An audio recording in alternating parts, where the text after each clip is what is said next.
कुठंतरी आता अधिवेशनाचा आज शेवटचा दिवस आहे. विदर्भात हे अधिवेशन होतं, नागपुरात होतं. नागपूर करारानुसार हे अधिवेशन होत असतं, परंतु या अधिवेशनात विरोधक म्हणतायत की या अधिवेशनात विदर्भासाठी काहीच मिळालं नाही, अशा पद्धतीची भूमिका विरोधकांची आहे. त्यासोबतच शेतकऱ्यांचे प्रश्न सुद्धा होते. अनेक प्रश्नांवर शेतकऱ्यांच्या प्रश्नांवर सुद्धा विशेष चर्चा झाली नाही. काय सांगाल दादा? काय विरोधी पक्ष जर असं म्हणत असतील का शेतकऱ्यांच्या प्रश्नावरती चर्चा झालं नाही किंवा कुठल्या विदर्भाची चर्चा झालं नाही, तर मला वाटतं त्यांना आपल्या आयुध वापरता आलं नाही आहे. आणि ह्या सभागृहामध्ये जितकं आयुध आहेत ते सगळे वापरता आलं असते तर त्यांना हे बोलण्याची परिस्थिती आली नसती. कदाचित त्यांना वापरता आलं नाही, अन्यथा त्यांनी वापरलं असतं, असायला पाहिजे मला असं वाटते. आणि त्यांना भरपूर संधी मिळालेला आहे. अंतिम आठवड्याचा प्रस्ताव असेल, विरोधी पक्षाचा प्रस्ताव असेल, लक्षवेधी असतील, अनेक आयुधावरती चर्चा करता आली त्यांना.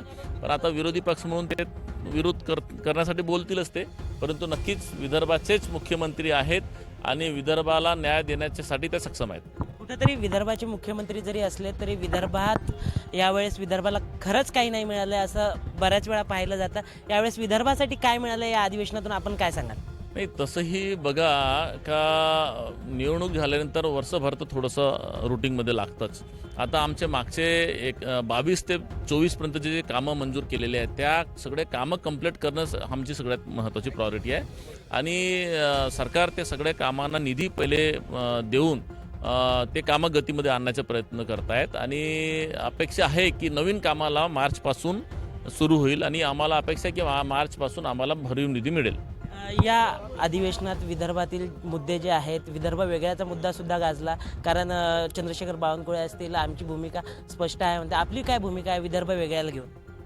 मी तुम्हाला सांगितलं ना की योग्य वेळेवरती योग्य निर्णय होईल, चांगलं होईल. आणि आज सध्या विदर्भाला अधिकचा निधी कसा मिळता येईल, विदर्भाला समोर कसं नेता येईल. आज विदर्भाचे मुख्यमंत्री आहेत. विरोधकांना आवडत नाही का? विरोधकांकडे जर समजा अध्यक्षपद होता त्यावेळेस विदर्भ कुठे गेला होता? विधानसभाचे अध्यक्षपद होता. विदर्भाकडे बरेचसे मोठे मोठे नेते ते पदावर होते, मोठ्या मंत्री होते त्यांच्याकडे जेव्हा सरकार असते तेव्हा ते विसरून जात असतात. आणि जेव्हा सरकार नसते तेव्हाच विरोधकांना हा विदर्भाचा मुद्दा येते. हा आपण समजून घेतला पाहिजे. आणि नक्कीच विदर्भाच्या म्हणजे निधीसाठी देवेंद्र फडणवीस सरकार कमी पडणार नाही.